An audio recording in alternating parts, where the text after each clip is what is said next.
Viva Bem. Oferecimento Drogazil. Exames, testes e vacinas perto de você.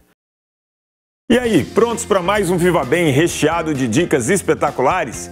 Hoje você vai entender o perigo que está escondido na fumacinha dos cigarros eletrônicos. E vai descobrir que jogar beach tênis é mais fácil do que parece. No Fit Fight, o duelo das barrigas, quem será que ganha o desafio dos passos? Pepe Drago ou Mano Balboa? E água com limão ajuda a emagrecer? Mito ou verdade? Bora com tudo que o programa mais saudável do Brasil já começou.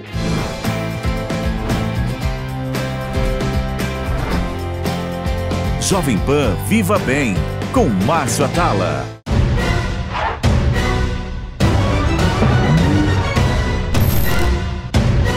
E na Batalha das Barrigas, mais um round entre Mano Balboa e Pepe Drago. A disputa dessa semana era assim: os dois teriam que acumular mais passos durante 6 dias e marcar tudo no aplicativo do celular. Só que, claro, um não sabia quanto o outro estava caminhando. É disputa às escuras no Fit Fight. E vamos ver o que aconteceu. Mais uma semana, mais um desafio no Fit Fight. Fit Fight. Quem dá mais passos na semana? Mudei a estratégia. Deixei o carro em casa essa semana. E agora vou fazer tudo andando. E tô com a seguinte estratégia. Na minha conta, o Mano vai andar 10 mil passos por dia, que está acostumado a isso, e vai fazer 70 mil passos no total. 70 ou 80. Então, se eu conseguir fazer mais que 80, eu levo esse desafio. Início da noite, vou correr atrás do prejuízo, porque com essa mudança da rotina, eu tive que ir para Jovem Pan já com as malas da viagem. Então, no lugar de ir a pé, eu fui com o aplicativo de transporte. Então, já contabilizou uns 2 mil passos a menos, que é o que eu estou habituado a dar de manhã cedo. Quer dizer, agora, no início da noite, eu estou com 3 mil passos e vou precisar correr atrás do prejuízo. Estou aqui no Parque Olho d'Água para fazer essa caminhadinha aqui em Brasília. O desafio da semana é quem dá mais passos ganha. Você vai ganhar, com certeza, tá? Ele vai ganhar, ó, que quem é, tá? Ele vai dar mais passos. Sabe o que eu vou fazer agora? Eu vou andar daqui até o meu escritório no Itaim. Eu vou acompanhar, hein? Para cumprir aí a meta de andadas por dia e ganhar esse desafio. Eu, que foi, convenci a minha filha a sair da escola de música dela e andar comigo pelas ruas da Vila Madalena. Olha que maravilha aqui, ó. E não pode esquecer que o melhor professor de música de todos é o Davi Abeti. Ó, você viu? Ainda fiz propaganda do professor. Ontem foi terça, o dia do evento do Livres que eu vim aqui em Brasília. Foi super corrido, o dia começou com agenda desde o café da manhã. Trabalhei mais de 14 horas seguidas, emendando um compromisso no outro. Resultado, não consegui bater a minha meta. Ao total do dia, dei apenas 5 mil passos. Então hoje, quarta-feira, eu vou ter que correr atrás do prejuízo. Só que tem um detalhe. Eu tenho voo para São Paulo de volta, né? Só estou aqui completando meia hora na esteira, 3,3 quilômetros percorridos. Eu quero chegar pelo menos nos 4 quilômetros. Hoje é o último dia do desafio de quem dá mais passos. Vou fazer o caminho inverso agora. Saindo do escritório no Itaim, vou andando até a Jovem Pan nos Jardins. Meus garotos, desafio da semana era acumular passos. Só que com um detalhe, né? Era o que a gente chama lá na faculdade daquele duplo cego, sabe? Eu não sei o resultado de você, você não sabe o resultado do Mano, o Mano não sabe o seu resultado. Isso ajudou, estimulou ou não? Estimulou, estimulou. Não saber estimula? Mas eu conheço o Mano, já sabia mais ou menos a estratégia dele. Eu apostei na consistência, segui tentando, fazer os 10 mil passos todos os dias, tentando manter a minha rotina com detalhe. Eu tive que viajar nessa semana, então isso mexeu, claro, porque eu tava... com a minha filha nessa semana eu também. tava construindo, eu venho construindo uma mudança consistente de estilo de vida que passa por fazer os movimentos que fazem parte da minha rotina. Então eu consegui, na rotina normal, encontrar um meio onde eu acumulo os 10 mil passos sem grandes alterações na própria rotina. Conseguindo fazer tudo que você faz. Exatamente, fazendo tudo que eu faço sem ter que reservar. Esse é o tempo da academia ou algo do tipo. Eu coloco dentro da minha rotina e estou conseguindo com isso chegar no ponto que eu acho que, mesmo depois do desafio, conseguirei manter o ganho de saúde. Eu acho interessante, cara, que o discurso do Mano é aquele tal white man problem, né? Meu problema é que eu viajei. Eu fiquei com a minha filha 5 dias na semana passada. Eu não podia sair pra andar. Isso é uma vantagem, porque você tinha que correr atrás dela. Eu não coloco a culpa na externalidade. Entendi. O meu modo é fazer com aquilo que eu tenho, né? Então, nesse aspecto, eu falo pra você que a intensidade, com inteligência e estratégia ganha da constância. Entendi, mas nessa semana você conseguiu fazer algumas coisas que normalmente você faria de carro e que você fez a pé? O que eu fiz, a minha estratégia foi o seguinte, eu deixei o carro em casa. Entendi. Tá? Então assim, normalmente eu sou uma pessoa, veio de carro para Jovem Pan, vou de carro para o trabalho. O que eu fiz? Eu deixei o carro em casa e fiz tudo andando. Bom, hora de ver os passos, você ganhou para o ímpar, a gente vai começar por você. 16.349, um dia. 17.749, confere? 25.895. Você não colocou esse relógio no cachorro, não? Depois, 14.385. 3.170, bebê. 6.730. 84 mil. Beleza, não precisa dividir, não. 84 mil. Ô, maninho, agora, hein?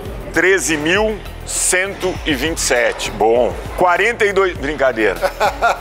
14.815. 5.089. Foi o dia da viagem. Foi. 13.751. 12.289. 10.127. 69 mil. Olha lá, mais uma aí pra história. Dá a mãozinha, dá a mãozinha, dá a mãozinha, dá a mãozinha. A cara do Mano lá, não entendeu nada ali, ó. Olha lá, de onde veio a derrota lá, olha lá. Impressionante. Impressionante como você conseguiu. Agora, você vê, né? É possível, não faz porque não quer. Exatamente. Mas eu faço. Vocês acham que o Mano tá na consistência porque ele tá falando que tá andando 10 mil passos por dia. Vocês não sabem o que eu faço durante os meus dias. Entendi. A gente vai saber, claro, no final do programa, circunferência. Você sabe por que eu pego circunferência abdominal? Ele ficou chateado, ele lá. Ele tá na constância. Circunferência abdominal é o único lugar onde a gente consegue correlacionar a quantidade de gordura com aumento de incidências de doenças crônicas e diminuição de expectativa de vida. Como eu quero que vocês vivam muito, é por isso que a gente faz na circunferência abdominal.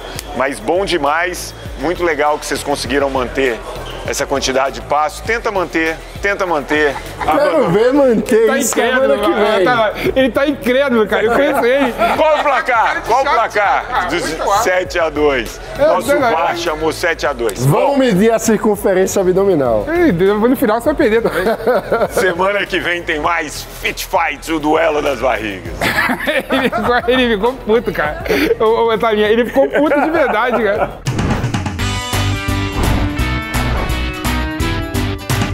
Hoje o Saia do Sofá é pro pessoal que curtiu ver o Pepe e o Mano jogando beach tênis na batalha da semana passada. E aí já ficou animado para experimentar também. Então, Jô, traz pra gente as melhores dicas. Depois de ver que até Mano e Pepe conseguem jogar beach tênis, eu falei, não, eu também tenho que ir lá. Se eles conseguem, por que eu não vou conseguir? Por isso que o Saia do Sofá tá aqui hoje, nas areias da Sand Club, academia de beach tênis. E eu tô aqui com o Ian, que vai me dar as primeiras dicas para quem nunca jogou, que é o meu caso, nunca joguei beach tênis na vida. Fácil, tranquilo. É frescobol com uma rede no meio?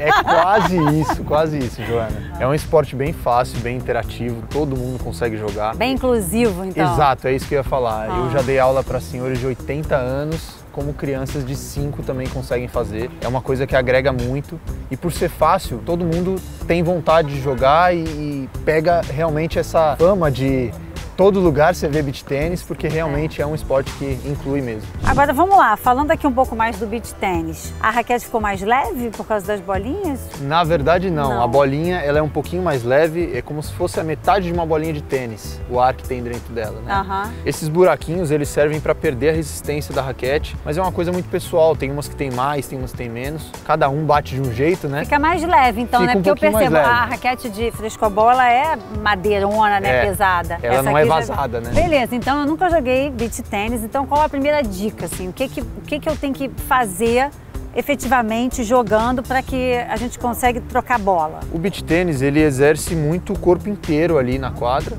né? Então ele vai pedir tudo de você, porém de uma maneira tranquila. O que você vai ouvir muito se você fizer uma aula é raquete alta, porque a rede sendo alta, a gente precisa sempre bater essa bola lá em cima, não como o tênis que é baixinha, porém muito distante. Ela precisa também fazer uma parábola, mas aqui um pouquinho mais tranquilidade, você consegue ela com a raquete alta ali. Eu vi que tem gente que pega a raquete com as duas mãos, mas tem alguma... é mais fácil com as duas mãos, com uma mão só, ou isso é mais individual? Cada golpe existe um porquê. A nossa dominante, no caso eu que sou destro, a minha direita, eu vou com uma mão só. Quando eu for para a esquerda, não necessariamente em todos os momentos, porém em alguns eu vou usar as duas mãos ali para ter mais firmeza. A nossa esquerda, que no meu caso, como eu sou destro, não é a minha dominante, então eu tenho menos força e precisão nela. Então as duas aqui vão me ajudar a distribuir essa bola melhor. Entendi. Bom, acho que dá pra gente tentar ver o que acontece. Espero não pagar muito mico.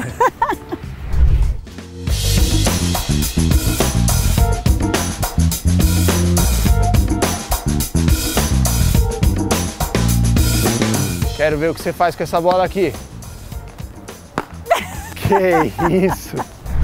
Adorei, realmente dá pra se movimentar bastante, dá pra cansar, brincar. dá pra cansar. Não, muito divertido. Tinha um certo, beach tênis. Sempre existe um preconceito. Não tem um pouquinho? Tem um pouquinho. Ainda mais se a pessoa já jogou tênis e tal. Eu já tive um pouquinho, confesso, antes de começar. Olha, me diverti muito, adorei. As dicas foram maravilhosas e eu espero que a gente, incentive mais pessoas a praticarem beach tênis. Afinal, é uma atividade divertida, é fácil, é gostosa, não machuca porque a areia é delicioso. Uma muito delícia. Bom, adorei. Muito obrigada, Ian. Obrigado. Valeu. É divertido mesmo e areia fofa, vou contar, é um luxo, porque não machuca e ainda aumenta um pouco o gasto calórico. Vale para você aí sair do sofá e tentar também. Os caçadores de mito querem saber: beber água com limão ajuda a emagrecer? E agora, será que é mito ou verdade? Eu te conto já já.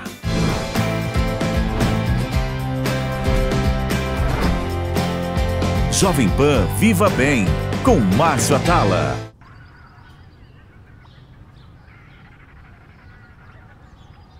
Tem horas que não dá para você sair de casa.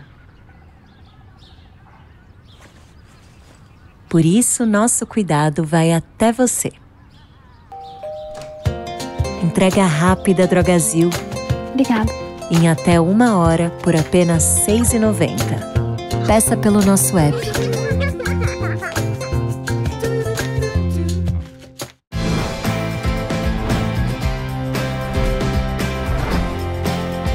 Jovem Pan Viva Bem, com Márcio Atala. Estamos de volta. O que será que os caçadores de mito têm para mim? Andam falando por aí que beber água com limão espremido ajuda a emagrecer. E aí, Atala, é verdade ou é mais um mito que vai cair? É mito, claro. O mais engraçado é que as pessoas passaram a pedir um limão espremido quando vão ao restaurante, porque viram alguém fazer, mas sem saber qual poderia ser a verdadeira explicação para o limão, teoricamente, ajudar no emagrecimento. Será que as pessoas acreditam que ele corta a gordura da comida, do mesmo jeito que o nosso saudoso Tim Maia falava do abacaxi? Verdade, ele costumava comer muito e depois traçava quase que um abacaxi inteiro e falava: é para cortar a gordurinha. Isso seria maravilhoso se fosse verdade, mas infelizmente não é. Não existe nenhuma explicação para o limão, seja ele espremido ou na água, ajudar a emagrecer. Só se o limoeiro ficar a 5 km da sua casa e você todo dia ir lá caminhar, pegar o limão, voltar e aí consumir. Fora isso, o único benefício é a vitamina C que o limão tem. Do resto, para emagrecer, gente, vale aquela regrinha. Boa combinação de atividade física, dormir melhor e comer um pouco menos que o habitual.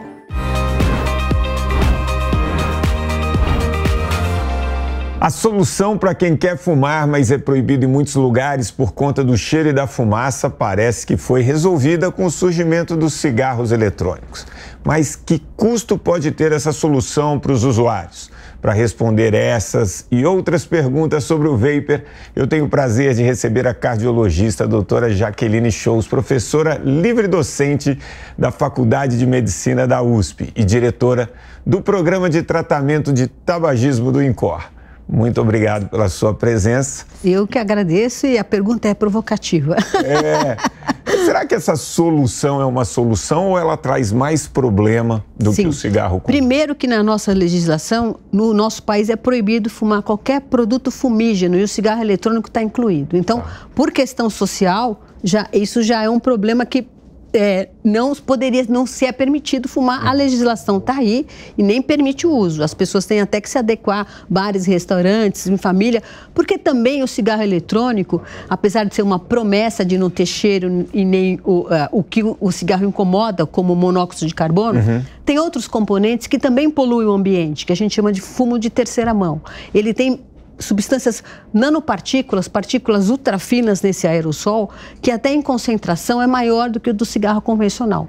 E elas, para o sistema cardiovascular e respiratório, são terríveis, porque são altamente inflamatórias. São partículas ultrafinas que ficam dispersas no ar. Quem está no ambiente vai respirar, então, inala aquilo. Quem está fazendo uso, mas quem também. E hoje a concentração, porque a geração cigarro eletrônico veio evoluindo ao longo do tempo. Então hoje a 4ª geração tem sais de nicotina, oferece uma quantidade de nicotina muito maior para o usuário e exatamente por não ter essa restrição, essa proibição que o cigarro convencional tem, o uso do indivíduo é muito maior. Alguém para fumar um maço de cigarro dá 200, 250 tragadas para fumar um maço. A turma do eletrônico compra pod que dá 10 mil puxadas, que cada puxada é uma tragada. Muitas vezes as pessoas dão 1.000, 1.200, 2.000 puxadas dia. Consequentemente, quando você pega a comparação do aerossol com a fumaça, você fala, tem muito mais substância química na fumaça do cigarro, correto? Só que no aerosol, você tem também um monte de outras substâncias, até diferentes do cigarro, como, por exemplo, a concentração de partículas ultrafinas. E outros componentes que vêm desse aquecimento, que gera uma combustão não total, não gera monóxido, mas gera outras coisas. E como o indivíduo usa muito mais, usa 3, 4, 5, até 6 vezes mais, aquela diferença que poderia ser benéfica, entre aspas, desaparece.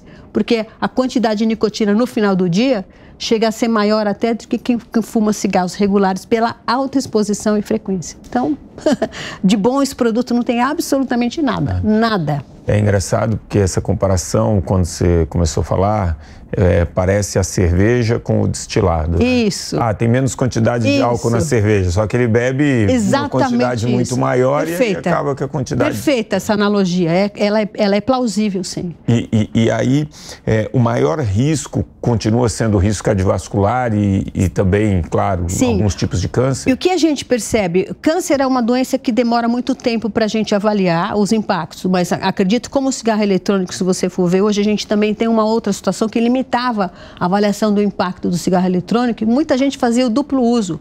Eram fumantes que migravam, então qualquer coisa que acontecesse com a saúde dele ia para a conta do cigarro. Hoje não, você tem uma geração a partir desse sal de nicotina, que é de 2017 para frente, 2018, que são usuários exclusivos de eletrônico. Pessoas que nunca colocaram cigarro na boca. São jovens, nunca colocaram cigarro na boca. E você vê na literatura, na medida que avança o uso do cigarro eletrônico no mundo, que é uma epidemia, né? o que você observa? Relatos de casos cada vez mais frequentes na literatura de doenças graves que você tinha com o fumante, mas que o cara demorava 20, 30 anos para desenvolver. E agora tem relato de casos de infarto agudo, acidente vascular cerebral, AVC e infarto. Tem um relato de caso agora, vai ter o Congresso Brasileiro de Cardiologia, vai ser apresentado um rapaz de 26 anos, usuários exclusivos de eletrônico, com infarto agudo, com perda de função ventricular, por conta de um evento cardiovascular provocado pelo cigarro eletrônico. Então, cada vez é mais frequente e os números vão, com certeza, aparecer de forma epidemiológica, mas de uma forma mais robusta, na medida que esse grande consumo se alastra no mundo. No Brasil tem consumo, mas como é proibido, isso segura o consumo. Hoje é restrito a grandes centros. Isso que eu ia te falar, hoje o consumo ele é proibido. Ele é proibido. Mas ele é feito. Ele é feito porque a comercialização, o que é proibido na verdade é a comercialização. A venda é ilegal. Mas se você vê alguém usando cigarro eletrônico, você não vai prender o indivíduo por conta disso. Então, claro que as pessoas obtêm isso de forma ilícita, né, o comércio ilícito, como também obtém cigarro, que é uma droga lícita, de forma ilícita. O que mais se vende é produto ilícito, por causa do preço. Então, você, como fala, regulamentar a comercialização não vai coibir o comércio ilegal. Pelo contrário, acho que vai até amplificar. Essa é uma discussão. Sim, é uma discussão. De você regulamentar, porque aí, teoricamente, você diminuiria, o que não é real. Você vê pelos cigarros. Exatamente. Né? Os contrabandeados são os que mais... E assim, o grande problema de você regulamentar isso, você aumenta a base de usuário. Hoje, o consumidor de cigarro eletrônico é um público de média e alta renda. Se você libera a comercialização, ele fica acessível para todos os demais. Muito democrático, e o preço do ilegal e aí até a qualidade do ilegal é feito do lado, né? Você vai com uma qualidade pior para ter muito pior. E quem vai consumir? Mais barato, quem tem menos recursos. E quem vai poder ser tratado? Tudo é complicado. Então, o impacto no sistema único de saúde é um tiro no pé. Está se discutindo no Congresso um projeto para aprovar como se fosse uma vantagem de arrecadação, que agora só se fala em arrecadar, né? Então, pensando nisso, só que assim, isso é o maior tiro no pé que alguém pode imaginar, uma política pública que quer vender algo que provoca dependência. Para tratar um indivíduo desse, não é fácil. A pessoa, para se livrar do eletrônico, tem que ser tratada. E é a mesma estratégia de tratamento do cigarro convencional, mas tem que tomar remédio, tem que tratar por 3 meses, ter um processo de preparação, de descondicionamento. Não entendo isso. E você comentou que a classe mais alta, a classe média, que tem mais acesso a esse tipo de... custa 150, 200 reais cada produto. Tem tecnologia, tem touch que você escolhe. Fica glamourizado até. Super. E o produto que vende aqui, isso é interessante, as marcas são mundiais. É o mesmo que o garotinho lá na Inglaterra está consumindo, e lá também é proibido para adolescente comprar, só que eles têm acesso. Então isso é uma falácia. Na Austrália, você pega público até 19 anos, 18 anos, a prevalência no país que liberou é 10, 15, 20%. No Canadá chegou a ser 25%. Então tem muito país revendo isso, porque foi um grande tiro no pé.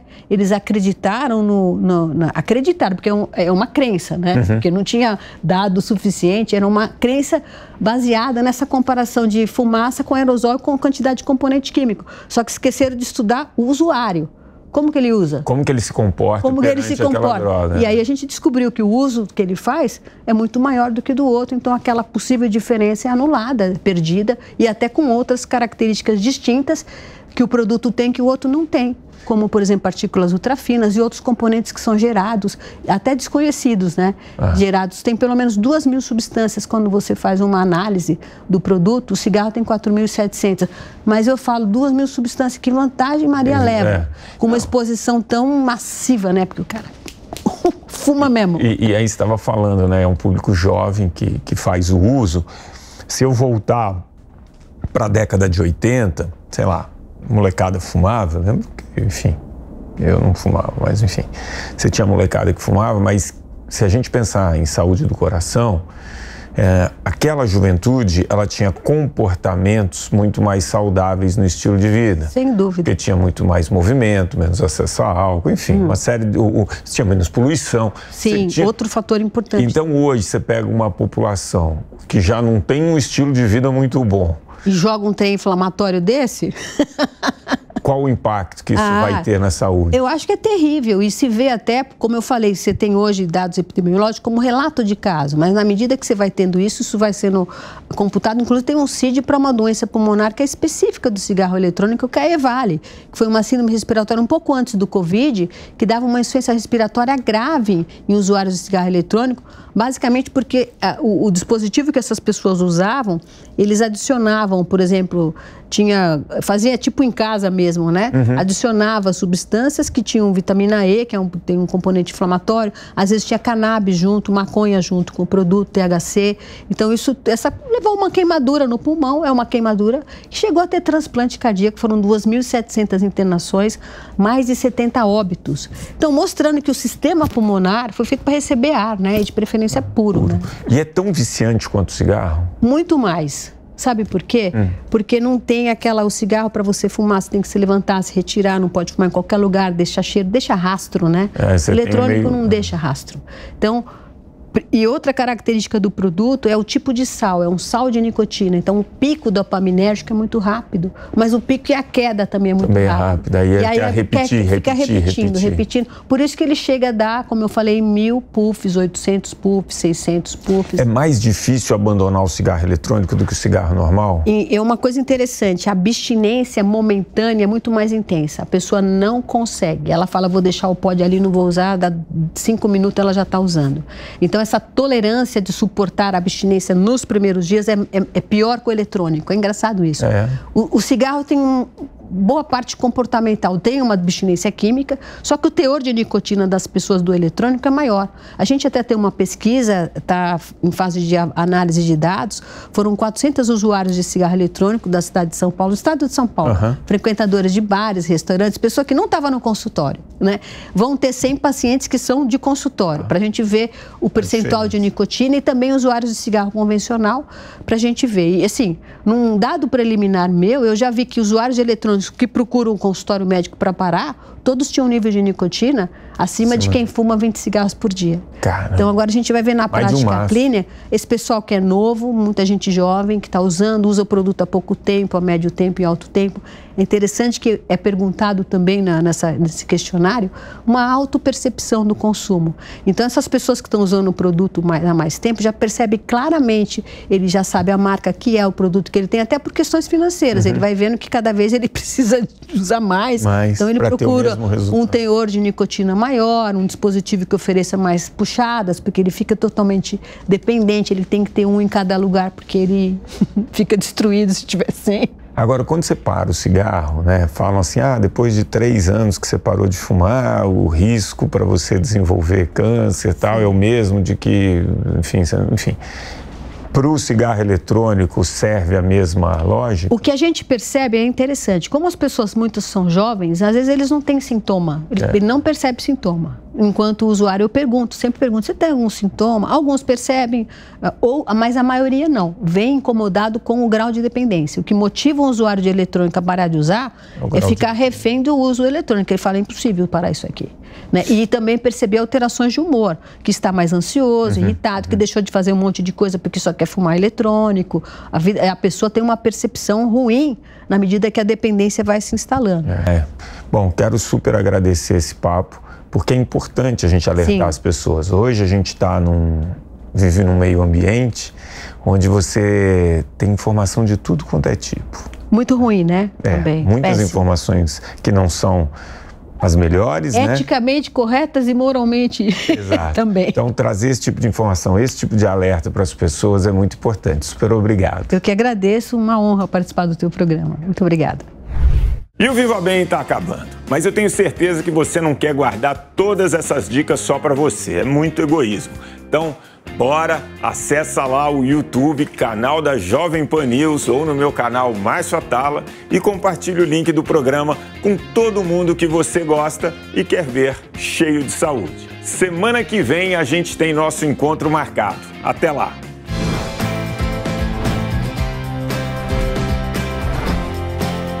Jovem Pan Viva Bem, com Márcio Atala. Viva Bem. Oferecimento. Drogazil. Exames, testes e vacinas perto de você. A opinião dos nossos comentaristas não reflete necessariamente a opinião do Grupo Jovem Pan de Comunicação. Realização Jovem Pan News.